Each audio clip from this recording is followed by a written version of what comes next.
studios in New York City. This is Charlie Rose.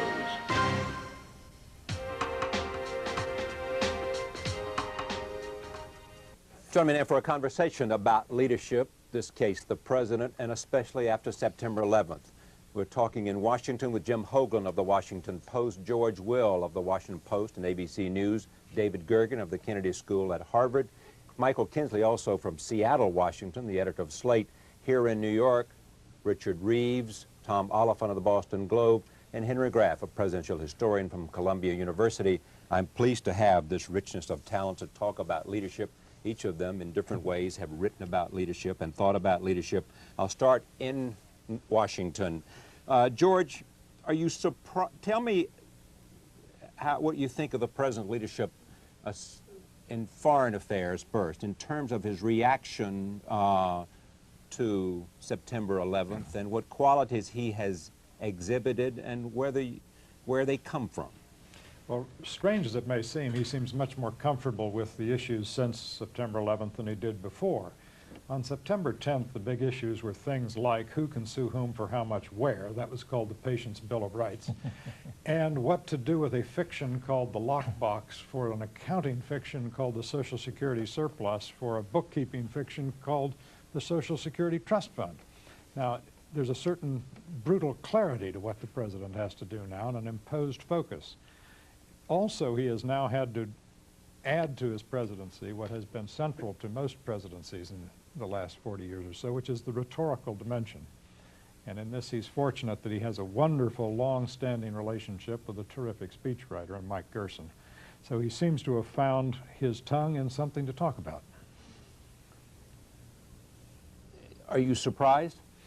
I think certainly, yes, pleasantly so, because the president had not shown an aptitude or a great interest in foreign policy up to this point. You could hardly expect him to have done as the governor of Texas. But so in that sense, I think we'd all be surprised. The country was, I think, quite surprised by the command that a rather lackadaisical governor of New York named Franklin Roosevelt showed when hit with first a depression and then a challenge of the dictators abroad. But I wonder if you could argue that part of what he did as Texas governor in dealing with a Texas Democrat who happened to be lieutenant governor, and some say the most powerful man in the state, somehow gave him experience and skills in building a coalition both domestically and in foreign affairs with other countries. Well, I think that's part of it, and I think there's something to be said for the, by now, cliche that this is the first MBA president, and he's an executive who likes to surround himself with strong people. Remember I was going to say faint ridicule, it was rather more than faint ridicule that greeted him when he picked Donald Rumsfeld, age 69, for a second tour at the Pentagon, and when he picked another former Secretary of Defense to be vice president. But it looks now like two rather good choices. Jim? I think by and large I would agree with what George has said. If you look back over the course of the last 8 months, the Bush foreign policy had not really found a center. Many of its components competed with each other. National missile defense on the one hand, trying to build a new strategic relationship with Russia on the other. But on September 11th, certainly a very grim center found George Bush's foreign policies and kind of ordered them for him and set him off on trying to build an international coalition, trying to reconcile the different parts of his foreign policy around the common theme of destroying, at least combating, global terrorism, and starting with al-Qaeda, Osama bin Laden, and Afghanistan. I think on the rhetoric, he's been quite sincere, quite genuine, and that's won him a lot in terms of American patience with the policies, the very difficult policies he's trying to carry out. He's come across very much as Harry Truman in trying to be genuine and something of the common touch. David, I wonder what instruction he's getting from his father as you respond to the same question, but in terms of been there, done that. I'm not sure how much instruction he's whispering he's getting in the ear, but there's no question that he has his father's genes. He's responding to this very much as his father did. He's like the chief in the firehouse, and when a fire breaks out somewhere in the city, that's when he's at his best. He springs to action. He goes, he finds his mission. He's out there on the front lines fighting the fire, and I think he's been extraordinarily good at that. He has as well, I think, found his team, he's been willing to surround himself, as did Jerry Ford in a very similar way, surround himself with people whom he thinks are better at their jobs than he might be. And as a result, he has the best foreign policy team, in my judgment, since probably the days of Harry Truman. And finally, as to George Will's point, there's no question that, that Mike Gerson has been a blessing, an asset for this president and the speechwriting shop. But I also think that in finding his voice during this time, as the president has, and giving voice to the country as he has, he's also reached within. One of the things that's serving him well is that George W. Bush, while he did not have the years in office to prepare well for this job, had the character and temperament that one needs to call upon in a crisis to rise to the occasion. And I think that character and temperament has been very fundamental to how well he's responded here. Michael Kinsley in Seattle, Washington, you just wrote a column about coalitions saying that that the president owed a lot to the Democrats, and maybe the Democrats weren't getting as much as they should. Michael, can you hear me? Yes, yes. Well, I think there's a certain asymmetry built into this bipartisanship business, and also built into the general response to the president since September 11th.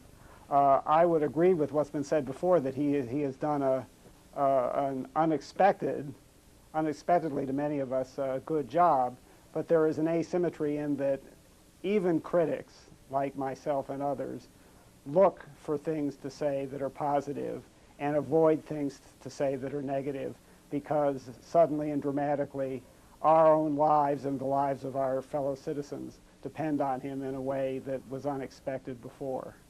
In the leadership of the war on terrorism in Afghanistan and in the search for bin Laden and al-Qaeda, has he made any mistakes? I mean, has this been as good a leadership as you could expect from anybody? I think it's too early to say. We haven't, certainly he's done nothing dramatically wrong, and so I guess you'd say everything he's done has been right so far, but of course there hasn't been the payoff, so we have to wait and see. Payoff would be what? Well, the first payoff is getting rid of Osama bin Laden, and then it will be very interesting. I think that will be one of the interesting crisis points politically. Is this going to be a long-run war on terror, as he has said, or are we going to at that point take our chips off the table and go home? All right, that is a question about endurance and seeing it through. Richard Reeves has written about John Kennedy, Richard Nixon, Bill Clinton. How's George Bush? I think George Bush has been adequate. I don't see him as being this process as being as rational as everybody else did. I mean, he didn't find his mission. His mission found him, and he's the kind of cleanup guy after 10 years of end of history, world's only superpower, electing as presidents people with no foreign policy experience, whatever, no military experience, whatever. And he suddenly, I admire him greatly for the fact that he seemed to be able to rise up to this to a certain level, a higher level than I thought, although I now think we've gotten to the point where spokesmen can't tell us things like, are we really going to be able to do anything in Afghanistan before the winter comes?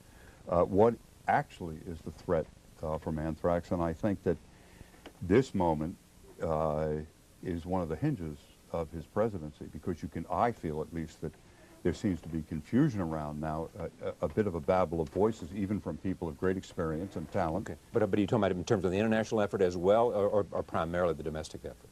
Well, I think the response one to and the anthrax. same. I mean, But different people are speaking to the domestic than are speaking well, to the people who've spoken to the domestic so far all have been in over their heads. I mean, it's clear that there was no anticipation, no knowledge, and people rushed out to calm people when perhaps they shouldn't have been calm, and to excite them when perhaps they shouldn't have been excited. So that, but the only one who can now come to the American people and talk about that is the president. Tom? Well, I prefer to dwell more on the substantive aspects of the president's decision-making on the foreign side of this than the stylistic, because what I'm most impressed by was the clarity and candor with which he addressed the fundamental issue from the beginning, the first night, that State of the Union. That first very brief, somewhat unsatisfactory message that included that key sentence that we're going after anybody who harbors terrorists anywhere in the world. And that's followed by a set of messages to the American people that are essentially candid, that this is going to take time and treasure, possibly American lives, that it won't be easy.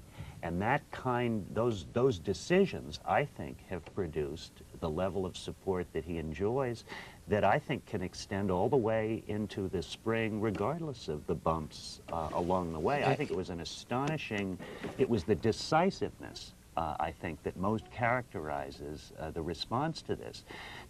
I mean, he had not figured out the details of how you defeat Al-Qaeda, God knows, that first night. But to come to that conclusion that what had happened was so horrific that it required a response that was more than proportionate to the sin that had been committed, I think reached America right away, but with a message that wasn't, I share your pain. It was, here's what we're going to do. And I think that's why some of the contrasts with the domestic side that Dick was talking about are so intriguing. Henry? I agree with what Tom was saying, but Dick had a very good point. We don't know how well the president is doing at the moment because there's been some slippage in the support for the president, and we see that in editorials around the country.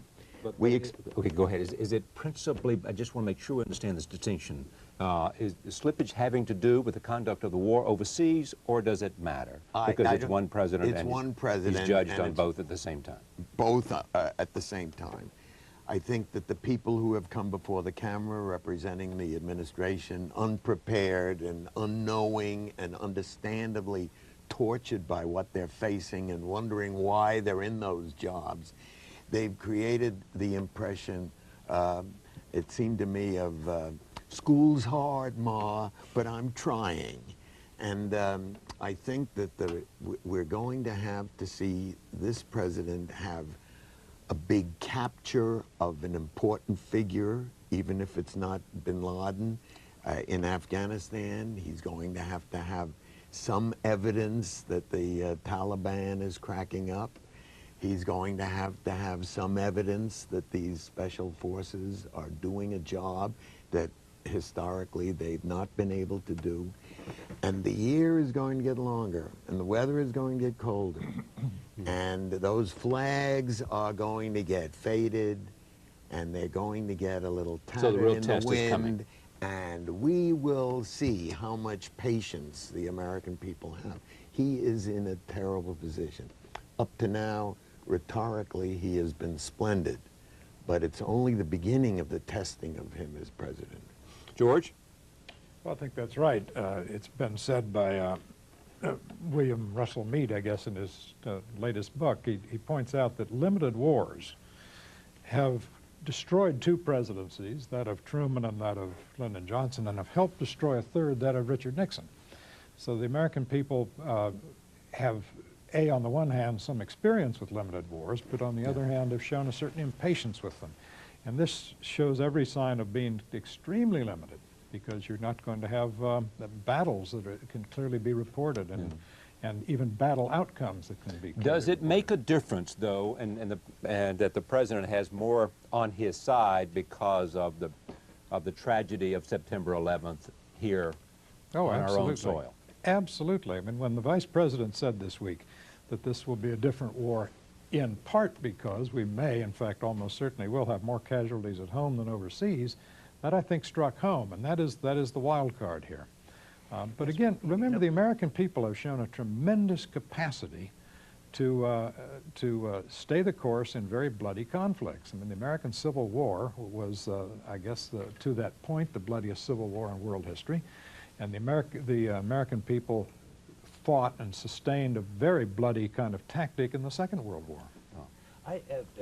One point at which I depart from perhaps some of my colleagues, though, is whether it is appropriate at this point to begin questioning the wisdom of any of the president's moves here, on the foreign side at any rate, in any depth, because I think it reflects more a cultural phenomenon where we are analyzing each day's fragmentary reports from places we never heard of 2 months ago, this debate about whether and with how many bombs we should be hitting what portion of somebody's frontline troops near somebody else, I think is an example of how we can almost trivialize something that I think most Americans see a bigger picture on. So that while the war is not a land war in the traditional sense, to call it limited, I think misses the point of its essential seriousness that most Americans understand. Well, I do. I've heard of those places because I lived there and worked there in Pakistan and Afghanistan, and I think my great sympathy for the president as president in this situation is that no one else has paid any attention for 10 years. For 10 years, we've been living in this dream world. This has been No one's paid attention to the threat of domestic terrorism. No one's paid attention to what was happening in South Asia, Central Asia, and some in the Middle East. And suddenly, what we should have known 10 years ago, we now know. I mean, it's incredible to me to see news magazine headlines saying things like, "Why they hate us." Well, if you go there, you find out why they hate us. In the American press, 80% of the foreign correspondents were withdrawn in the last 10 years. We've been sending businessmen as ambassadors.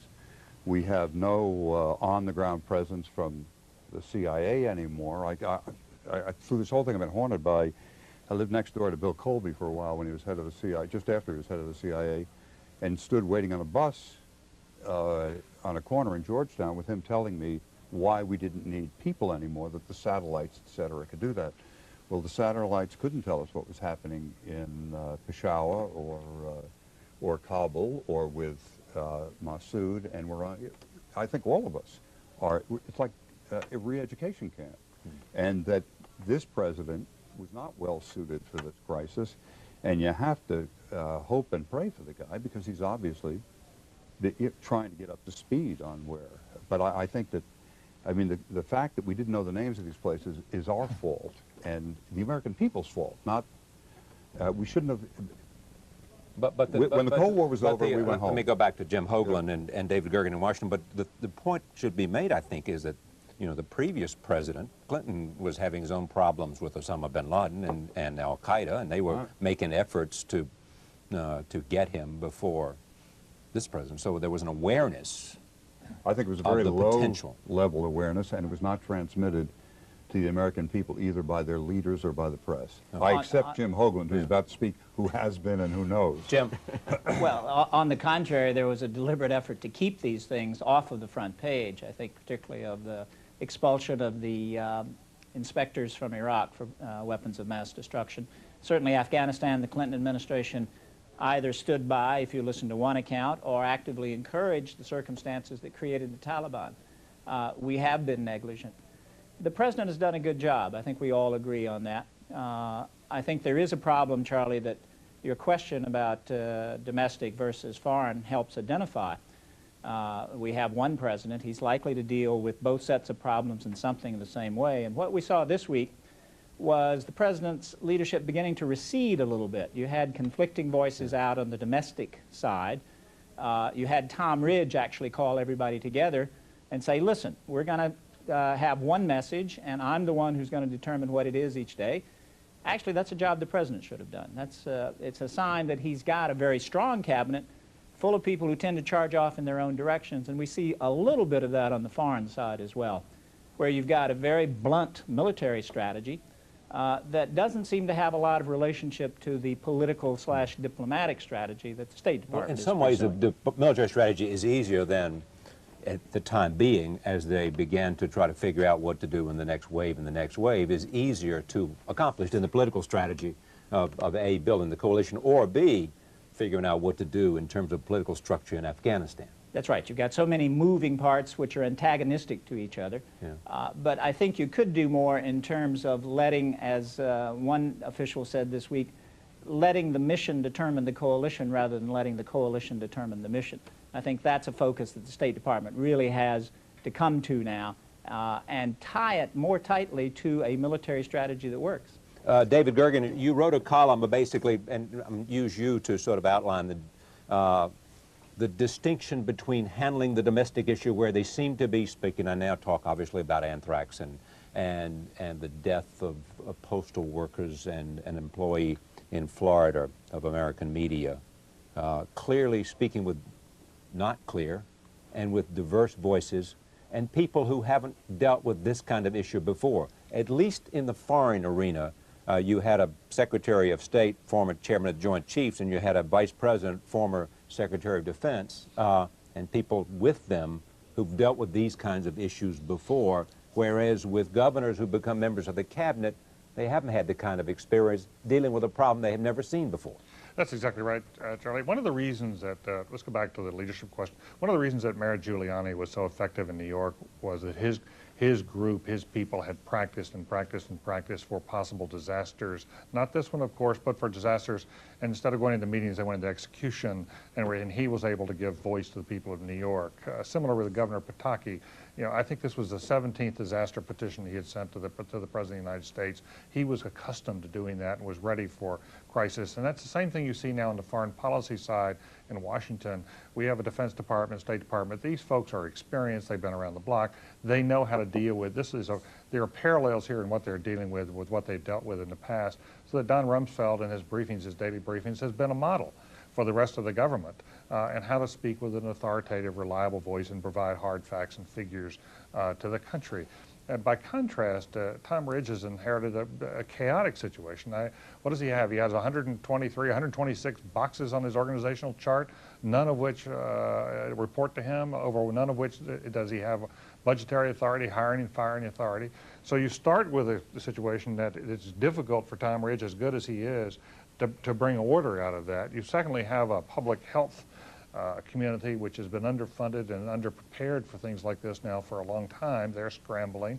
You have an infectious disease problem that presents itself in a very new way, in that it's not just a health problem but also a criminal problem, so that the FBI is part of a health investigation, and that's really made the communications internally in the government difficult. And finally, they have this problem of communicating, you know, they're getting their signal straight and communicating with the public, and they have had a lot of stumbles this week, nowhere more so than on anthrax, when you know, when the first protection goes to the politicians and the last protection goes to the postal workers. So what is that demand of the president now, that he come in and do what? What does leadership require the president in this difficulty? Well, we can all disagree about this.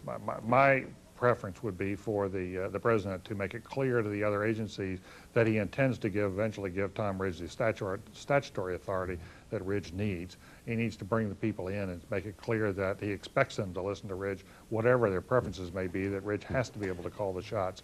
I want to get other people involved, but let me just make this one point, and anybody jump in. It is that when the president made the speech written by Mike Gerson, I guess, that addressed the nation from the joint session of Congress, he used that to answer questions that he thought were on their mind. And there seems to be a lot of questions having to do with anthrax and all the ancillary issues that have not been addressed at presidential level in a way that is responsive to the fear developing on the American Charlie, sector. May I say something about that? Please. If you're looking for something that the president could do that would really show leadership on that issue, it would be for him to answer these basic questions of what we know about the risk, what we know about whether Cipro works, what we know about whether you should take it before you have any evidence of being exposed, and so on, and that he should answer the question he's been evading about whether he himself is taking Cipro. Charlie? Yes. I agree with Michael up to a point, and that is I would welcome a speech by the president that outlines in general terms his approach to the domestic and what we face here domestically.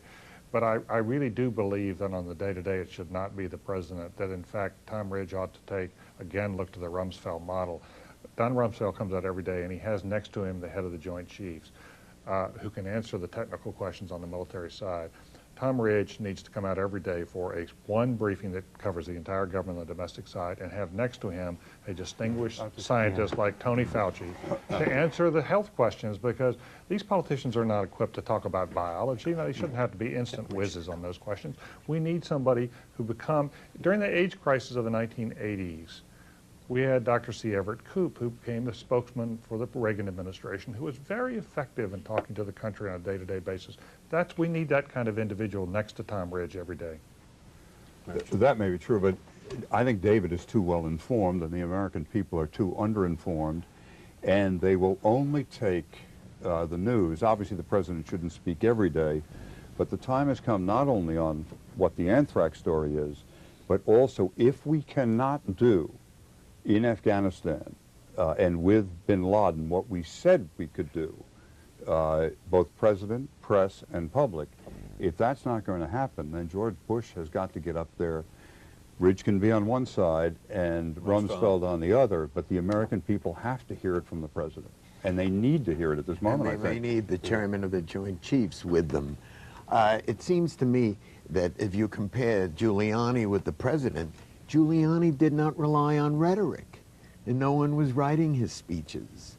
And I think that's a very important aspect of the president's leadership. He has now to get away from Mike Gerson and Karen Hughes and the others who give him the words, which often are pale reflections of Second World War rhetoric. There were words in the speech to the Congress that echoed Churchill's speech after Dunkirk to the House of Commons. We are still looking back at that other war. And it seems to me, as always, when we get into a war, and we call this a limited war, I don't know how limited it is if we're going to go after other countries too. But are you saying that the problem with the language is that the circumstances are different, or that There is less directness in the president's speech so far to the American people than is required? I think he needs to be more specific. Yeah. But He has to maybe be I'm wondering, just from a historical standpoint, if you don't agree that maybe one reason for that is that this situation is unique in terms of the obliteration of the distinction between home front and war front, and the additional element that the home front is possibly more dangerous than the war front as far as we can see. But people say things like, well, Ridge should come out every day. Well, the problem is that he has. It's that each day he said something different. Again, I think and also there are multiple speakers, whether it's Tommy Absolutely. Thompson testifying or whatever it might be. But behind it all is a substantive message that keeps changing in terms of what are the facts, what should we do, what will it take to do something, how much will it cost. He made some very basic decisions at the beginning on the foreign side. Al-Qaeda first, Iraq, or anything else later. People understood the communication of that. There is no, if you don't have a decisiveness or you haven't made a decision on the domestic front, then you're going to have rhetorical Let me bring problems George by Will back definition. in. George, you think it's time for another presidential speech or presidential address to the Congress? No, I mean, not to the because- Congress, but to the country. No, because the real problem here is that the three words that need to be said are three words that no one in power ever wants to say, and they are, I don't know. Exactly. Yes. We are dealing here with questions of basic science. When Pataki signs his disaster letters and other governors, they're dealing with earthquakes and floods and tornadoes, and that's simple stuff. The fact is, we don't know the attributes of these particular strains of anthrax. We don't know where they came from. We don't know what they do. We're surprised to learn they can get out of an envelope. We're surprised they can communicate from one mail recipient to another, perhaps by a mail machine. We don't know. That's a good time for people to hold their tongues. All right, but at the same time, George, I mean, I'm going to point out to the problem we're having is that they're saying on one hand, one day, I know, and this is the way it is, and we need to do this, and then the next day, someone else or the same person says, well, it's different. That's so, I mean, the right, problem is because that the voices are contradictory. That's right, because there is a constitutional, that is to say, an inborn, innate reluctance to say, I don't know. Yeah, but is it the president, does the president, my question is, for all of you, is does the president need to come forward now in reflecting the kind of leadership in which he has seemed to have perfect pitch after certainly beginning with the speech that he made before the joint session of Congress, and has seemed to exhibit that for the most part. The president, do we need now, even though he doesn't know and no one has the answers, to speak to the concerns and say, if I don't know, we don't know, but whatever? Well, how often is he going to have to do that, Charlie? Look, 1942 dawned about a month after Pearl Harbor, and it was, with the exception of the Battle of Midway, a year of unrelievably bad news. Right. A government fumbling its way to mobilization and to a strategy and all the rest. This is normal, but it doesn't mean that as the difficulties mount in improvising a war in new circumstances, that you ought to have the president come out the more things get difficult. That may be a time for a little saving reticence. Well, Charlie, I would. Let me, Jim, go ahead and then come to Dick. I think what George has said is fair. Is absolutely fair. The knowledge has been changing, and it's perfectly normal for the president not to want to put himself forward in that situation. But I do think the time is coming when the country will want to hear from him, because we are getting a knowledge base now on anthrax. I think he can deliver a speech that will usefully elucidate and illuminate things that the citizens need to know. The other point is that he is a man who is not a great orator, but who can make a genuine and compelling case.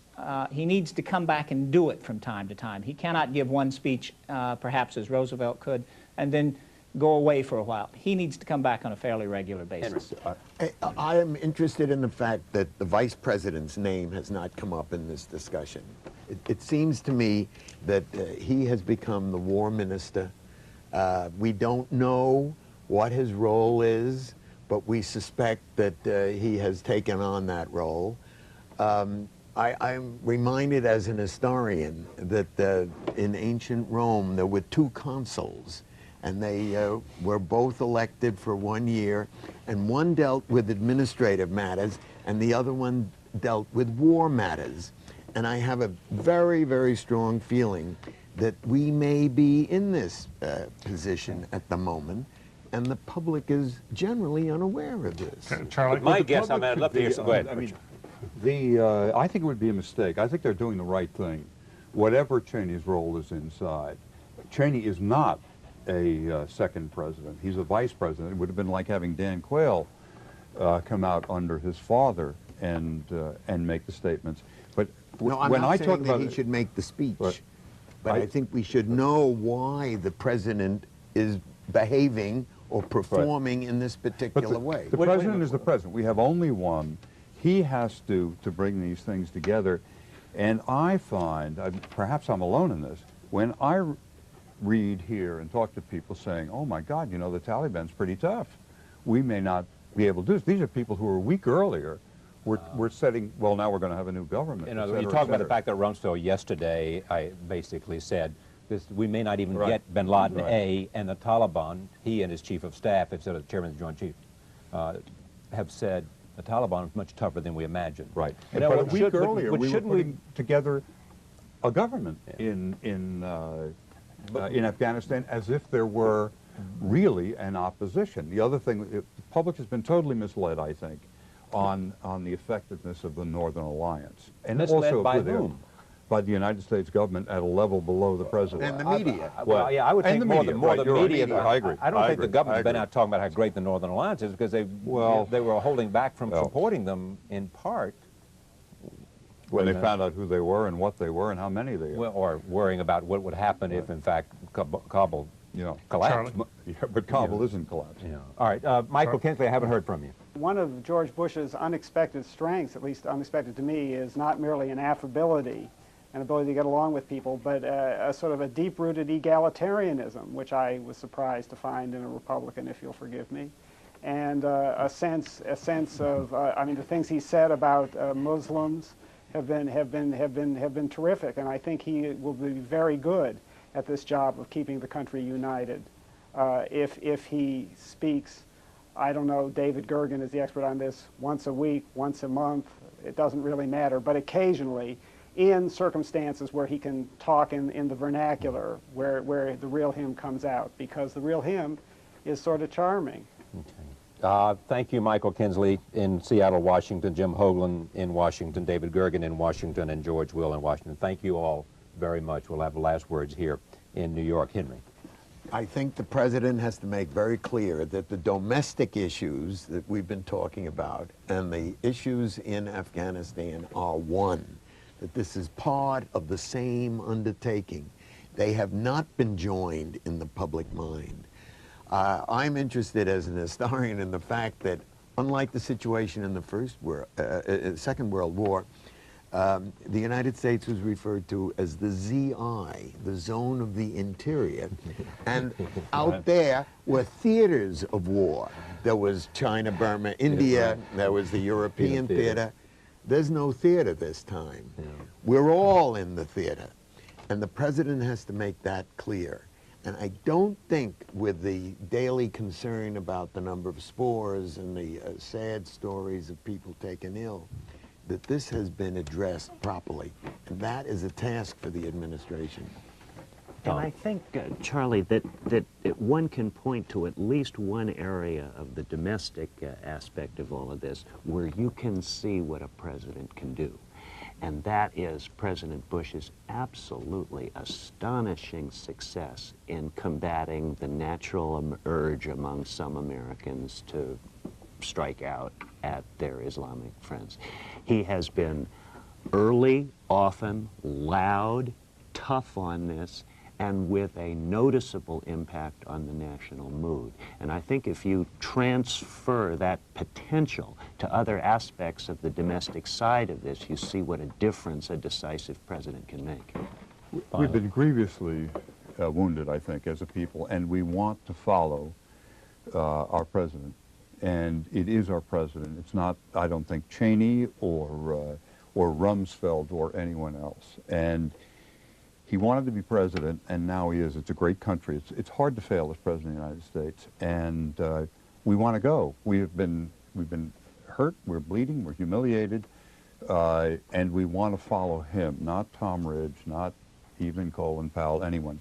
We need the president. But he has stepped up so far to... He has done better than I think most of us expected, but he can't let down because we won't let down. My thanks to Richard Reeves and Henry Graff and Tom Oliphant here in New York. We'll be right back. Stay with us.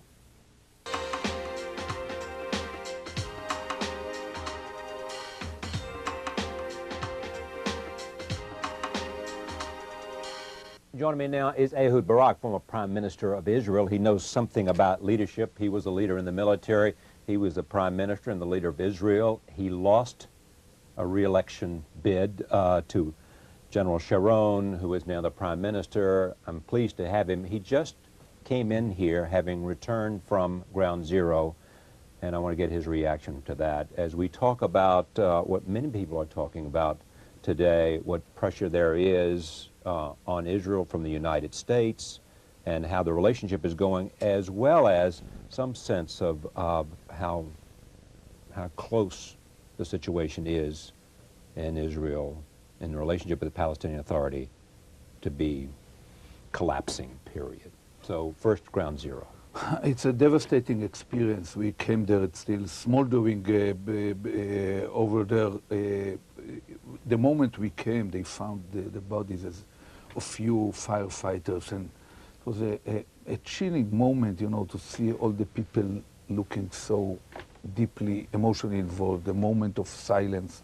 Everyone salutes the bodies of as they bring them out with the flags. As they bring them out, and the destruction of this place. I believe, you know, that the right thing to do is next month, when the world leadership is gathered in the UN for the annual UN meeting, to bring every individual leader of the world to this place. It will make more for the consolidation of a determined coalition against terror than anything that will be said from the podium of the UN. What do you think the experience would be? That they would, what would they take away from that? An understanding of the what?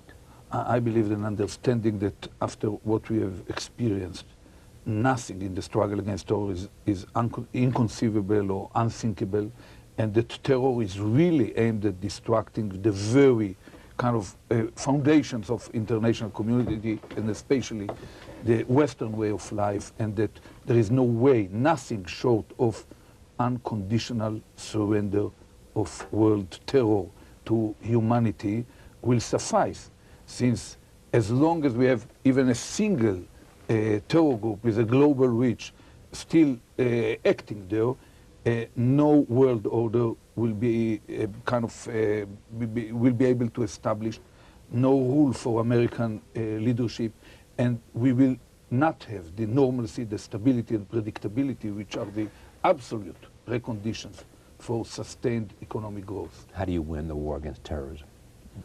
I mean, it's going to be very tough, very bloody business that might stretch over years with a lot of ups and downs. Many innocent people will lose their lives. But I believe that the free world will prevail.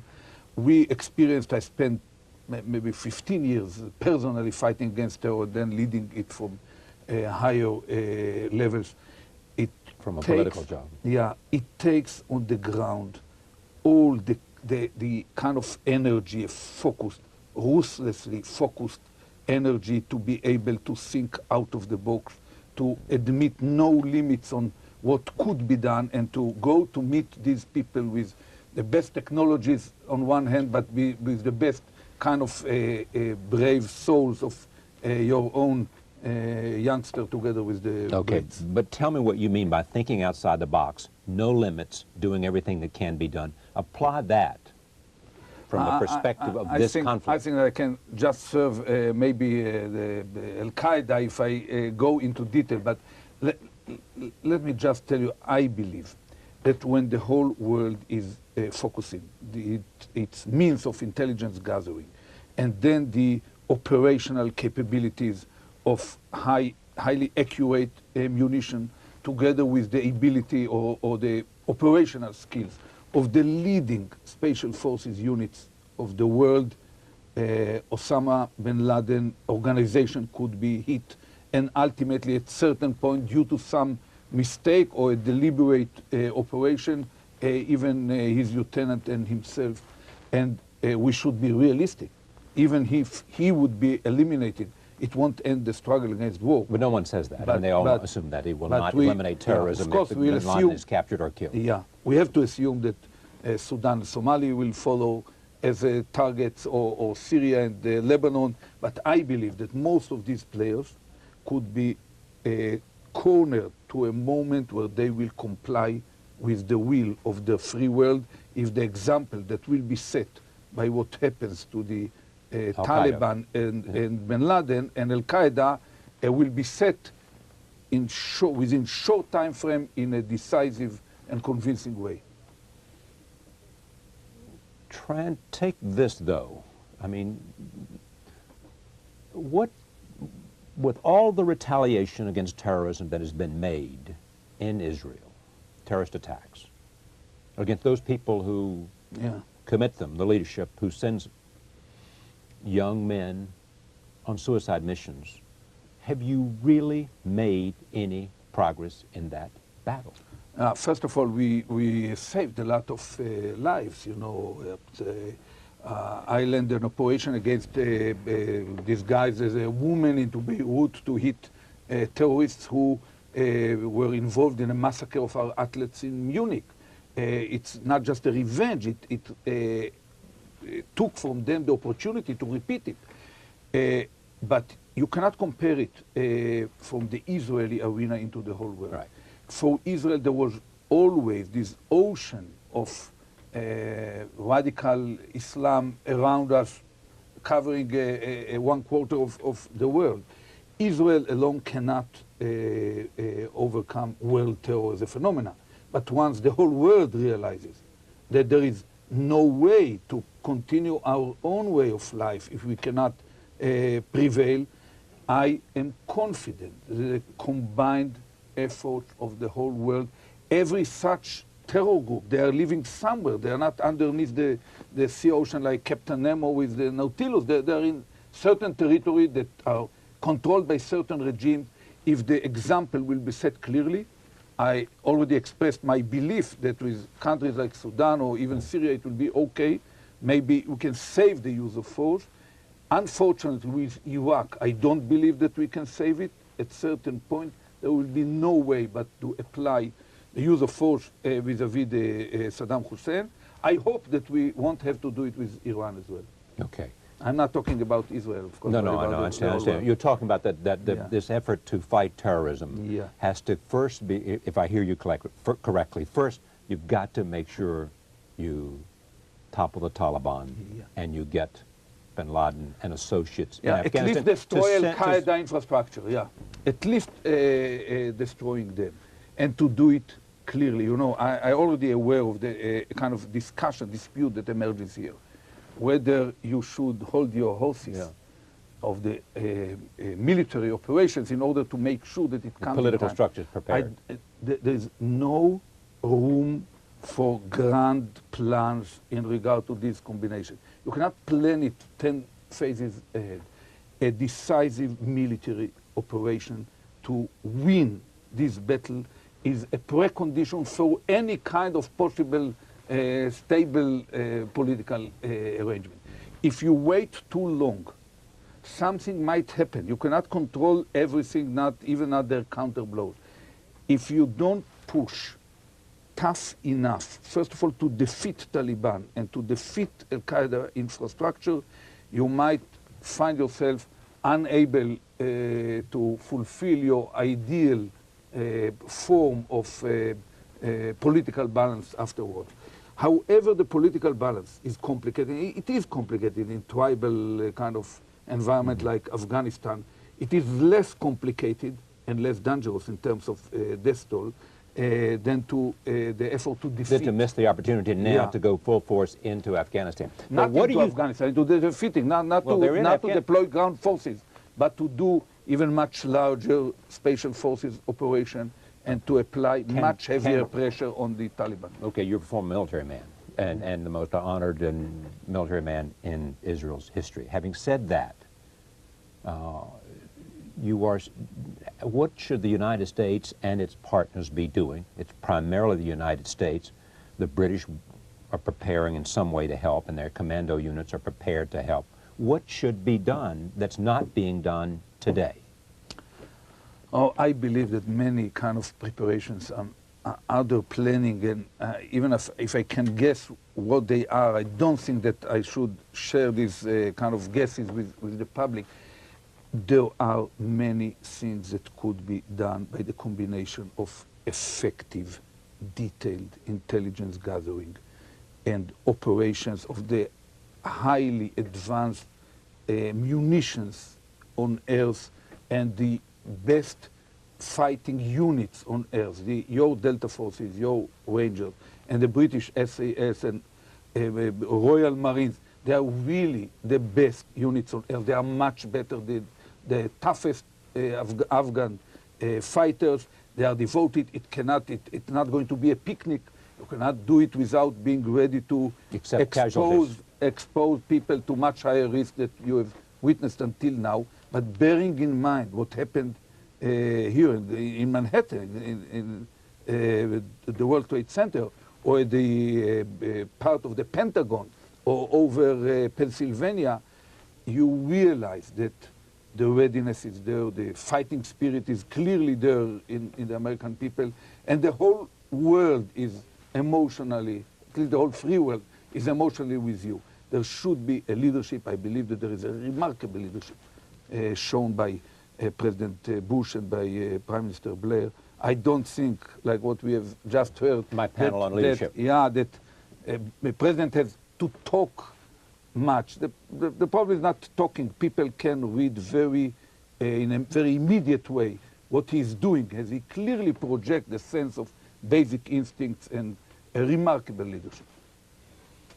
Should more of the coalition partners be contributing more in terms of military forces, not just intelligence? Would we be better off if there were more participation in Afghanistan, or does it not work militarily because of coordination? You know, since it's going to be very long struggle with different objectives, and certain phases of it will not need any use of military force, maybe, if the first set are done well. I believe that in order, it will need changing combinations of coalitions. In order to have this changing combination stable all along the way, there is a need to limit to the minimum which is needed those partners who are asked directly to fight or to invest the lives of their youngsters. I believe that you don't need fighters beyond what you have in the British. You will need those that will cooperate passively by allowing their airspace and other installations. You will need the cooperation of intelligence agencies, even in Tajikistan, Uzbekistan, or Afghanistan. You will need the moral support and political support. You will need coordination on money laundering or anti-money laundering, and on immigration rules, on penetration into cells in Southeast Asia or in Latin America. But you don't need more fighting forces than you and the Brits have. I was going to talk to you about Israel and the United States and the relationship, but I think we're out of time, and I'll hold that for another time. You're probably relieved by that. But thank you very much. I don't think that we are the center of the picture right now, and I believe that we should contribute in whatever way we can to the success of this struggle against world terror. Thank you. Ehud Barak, former Prime Minister, former Chief of Staff of the Israeli Defense Forces. Thank you for joining us. We'll see you next time.